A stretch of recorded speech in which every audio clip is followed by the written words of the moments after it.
हमारा आज का टॉपिक है समूह के सामान्य कार्य यानी कि जनरल फंक्शंस ऑफ ग्रुप। इसमें क्या है कि जो ग्रुप होता है वो कौन कौन से काम करता है, उनका काम क्या होता है ग्रुप्स का। सबसे पहले है सेटिस्फैक्शन ऑफ नीड्स यानी कि ज़रूरतों को पूरा करना। एक व्यक्ति इसलिए किसी ग्रुप का सदस्य बनता है क्योंकि वह हमें यहाँ पे कौन कौन सी बातें ध्यान रखनी होती हैं। नंबर 1 है कोई समूह सभी सदस्यों की आवश्यकताओं को एक समान तरीके से पूरा नहीं कर सकता। और सेकंड के ना ही हर इंसान की डिज़ायर एक जैसी होती है, यानी कि हर इंसान की ज़रूरत भी एक जैसी नहीं होती, हर इंसान की अलग ज़रूरत होती है।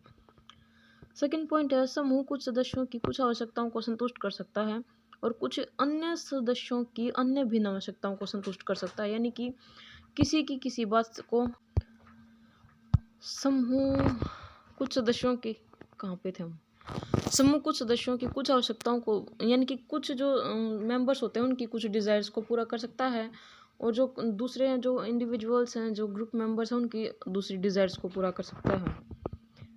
थर्ड पॉइंट है समूह सदस्यों की आभासी यानी कि घोषित आवश्यकताएं सदैव वास्तविक आवश्यकताएं नहीं होती, इसलिए समूह के घोषित कार्य भी सदैव वास्तविक कार्य नहीं होते हैं। फोर्थ पॉइंट क्या है कि एक समूह अपने सदस्यों को की संतुष्टि विभिन्न समय में विभिन्न तरीके से पूरा करता है।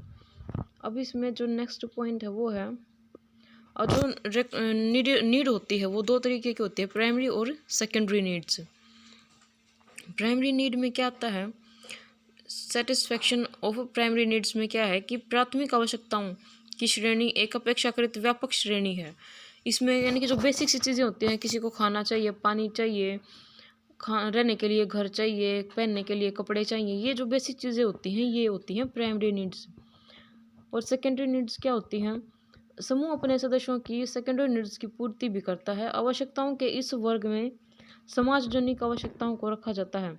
प्राथमिक और गौण समूह दोनों ही इन आवश्यकताओं की संतुष्टि करते हैं। यहाँ हम केवल उन आवश्यकताओं के बारे में बात करेंगे जिनकी संतुष्टि ग्रुप द्वारा की जा सकती है। कौन कौन से जो हमारे सेकेंडरी नीड्स हैं वो कौन कौन सी हैं। सबसे पहले प्रेम व अनुमोदन की आवश्यकता की संतुष्टि यानी कि satisfaction of the need of for love and approval. प्रत्येक व्यक्ति दूसरे से प्यार करना चाहता है और ये भी चाहता है कि दूसरे लोग भी उससे प्यार करें। प्रत्येक व्यक्ति अन्य सदस्यों से ध्यान और स्नेह चाहता है कि हर इंसान चाहता है कि अगर मैं बोलूँ तो सब मुझे सुने, हर इंसान मुझसे प्यार करे, मैं सबसे प्यार करूँ। और ये सारी चीज़ें जो होती हैं वो हर इंडिविजुअल की नीड होती है। सेकंड है शक्ति आवश्यकता की संतुष्टि, सेटिस्फैक्शन ऑफ पावर वांट।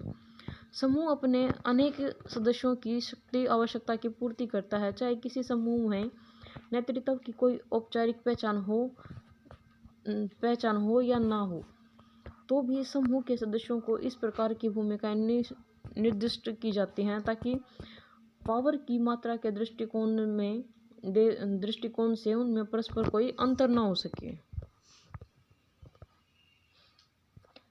देखो अभी ये एक सदस्य समूह का नेता बनकर अपनी शक्ति, देखो जो लीडर होता है ग्रुप का उसकी अलग पावर होती है, जो बाकी मेंबर्स होते हैं उनकी अलग पावर्स होती है। हर इंसान को अपनी जो पावर होती है उससे सेटिस्फेक्शन चाहिए होता है। थर्ड है संबंध की आवश्यकता की संतुष्टि, सेटिस्फेक्शन ऑफ एफिलिएशन नीड। व्यक्ति दूसरों से संबंधित होने से संतुष्टि प्राप्त करता है। समूह कुछ एक व्यक्तियों की शक्ति आवश्यकता को संतुष्ट करता है, लेकिन यह अधिकार व्यक्तियों की संबंधन आवश्यकता को अवश्य पूरा करता है। बहुत से शोधकर्ताओं ने इस बात का पता लगाने की कोशिश की है कि लोग समूह से संबंधन यानी कि एफिलिएशन क्यों चाहते हैं।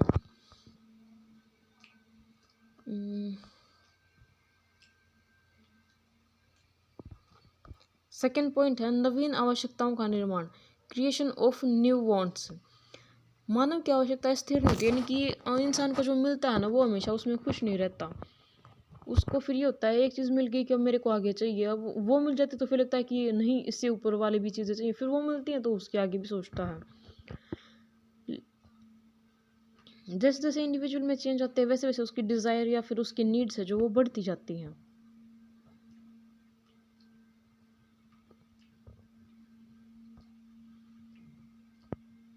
समूह सदस्यता द्वारा जिन आवश्यकताओं का निर्माण होता है वे विविध होती हैं, यानी कि डिफरेंट होते हैं तथा संख्या में अधिक होती हैं। समूह के सदस्यों की संख्या बढ़ने की आवश्यकता, समूह को आकर्षक व लोकप्रिय बनाने की आवश्यकता, इसलिए ऐसे नवीन आवश्यकताओं के उदाहरण हैं। आगे है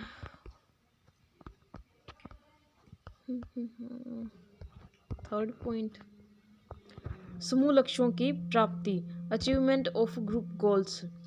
समूह लक्ष्यों से हमारा अभिप्राय उन लक्ष्यों से है। समूह लक्ष्य को देखो, एक जब हम नॉर्मल बात करते हैं तो क्या होता है कि अब हम इसको पढ़ते हैं, समूह लक्ष्यों की प्राप्ति, ये पढ़ते ही समझ आता है कि जो ग्रुप का एक गोल होता है, यानी कि सब जितने भी इंडिविजुअल है ग्रुप में सबका एक गोल होता है, वो लोगों से जुड़कर जो ग्रुप बना उस ग्रुप का क्या गोल है, यहाँ पे बात करेंगे उस गोल को अचीव करने की। समूह लक्ष्यों से हमारा अभिप्राय उन लक्ष्यों से है जिनमें सभी सदस्यों की रुचि होती है। एक समूह के सदस्यों की आवश्यकताओं से परस्पर भिन्नता हो सकती है, लेकिन इस भिन्नता के होते हुए भी वे इस लक्ष्य को पूरा करने की सामूहिक कोशिश करते रहते हैं। उदाहरण के लिए क्या है कि परिवार एक सामाजिक समूह है। इस समूह का कॉमन लक्ष्य क्या होता है कि परिवार का कल्याण, फैमिली वेलफेयर। ऐसे ही राजनीतिक, धार्मिक, शैक्षिक ऐसे बहुत सारे ग्रुप होते हैं। हॉर्विज 1954 ने बताया कि एक ग्रुप को अस्तित्व में रखने के लिए आवश्यक है कि सदस्यों के व्यक्तित्व, लक्ष्यों व आवश्यकताओं में परिवर्तन होने पर समूह लक्ष्यों में भी परिवर्तन होने चाहिए। 4th पॉइंट है महत्वपूर्ण सूचनाओं को उपलब्ध करना, प्रोवाइडिंग सिग्निफिकेंट इंफॉर्मेशन। समूहों का एक महत्वपूर्ण कार्य यह है कि ये सदस्यों को विश्व तथा स्वयं सदस्यों के बारे में महत्वपूर्ण सूचनाएं प्रदान करते हैं। ये सूचनाएं हमारे अनुभव की जटिलताओं और अस्पष्टताओं, यानी कि हमारी जो अनक्लियरिटी होती है, उसको सुलझाने में मदद करती हैं।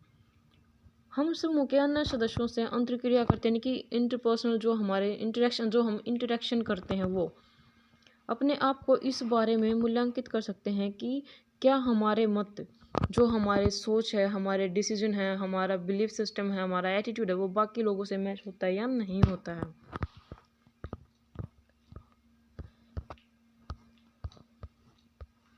फिफ्थ पॉइंट है मेंटेनेंस ऑफ ग्रुप आइडियोलॉजी।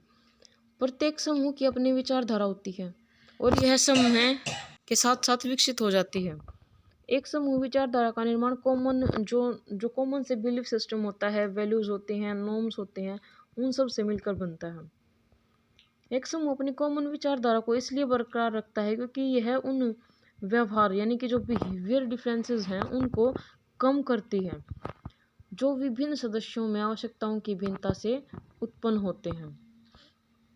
एक कॉमन विचारधारा समूह के सदस्यों में कॉमन आवश्यकताओं के सार भाग, यानी कि कोर का निर्माण करती है तथा इसके अतिरिक्त यह विभिन्न आवश्यकताओं के अभिव्यक्ति के कॉमन तरीकों को उत्पन्न करती है। फेस्टिंगर 1950 एंड हेडर 1958 ने बताया कि समूह के किसी कार्य के कारण किसी समूह का केंद्रीय चरित्र, यानी कि सेंट्रल कैरेक्टर कायम रह पाता है। 6th पॉइंट है समाजीकरण की एजेंसी ऑफ सोशलाइजेशन। समूह अपने सदस्यों के समाजीकरण की एक महत्वपूर्ण एजेंसी है। ठीक है, समाजीकरण में प्राथमिक और गौण, यानी कि प्राइमरी और सेकेंडरी ग्रुप्स का बहुत इंपॉर्टेंट रोल होता है। परिवार होता है वो प्राइमरी ग्रुप में आता है। परिवार प्राथमिक समूह समाजीकरण के अत्यधिक, ये तो बात तो हो गई। सिकोर्ड एंड बेकमैन 1974 के अनुसार एक व्यक्ति के समाजीकरण को प्राथमिक समूह सर्वाधिक प्रभावित करते हैं। इसके अतिरिक्त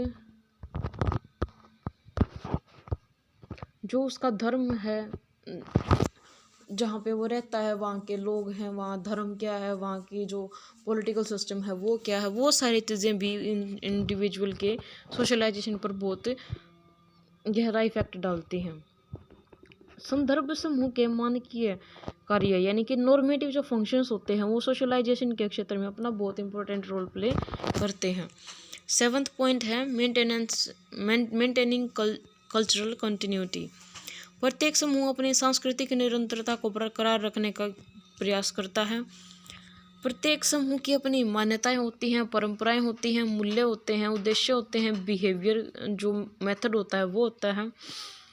प्रत्येक समूह इन बातों के अनुपालन पर बल देता है ताकि सांस्कृतिक निरंतरता को बरकरार रखा जा सके, कंटिन्यूटी रहने चाहिए। इसलिए यद्यपि सामाजिक परिवर्तन के फलस्वरूप सामाजिक निरंतरता में विच्छेद पैदा हो सकता है, तथापि समूह किसी भी परिवर्तन को अपने सांस्कृतिक मूल्यों के अनुसार स्वीकार करने की कोशिश करता है, या फिर उसे अपने जो पहले से चला रहा जो कल्चरल जो वैल्यूज और नॉर्म्स होते हैं उनके अनुरूप खुद को ढाल लेता है। इस तथ्य को समझने के लिए हम जनजातीय समूहों पर सामाजिक परिवर्तन के प्रभाव के विश्लेषण का सहारा ले सकते हैं। ये चैप्टर हो गया ख़त्म सोशल ग्रुप वाला। अब सिर्फ इस बुक में सिर्फ एक टॉपिक रहता है सोशल नॉर्म्स का। अगली वीडियो में हम उसको डिस्कस करेंगे। Thank you.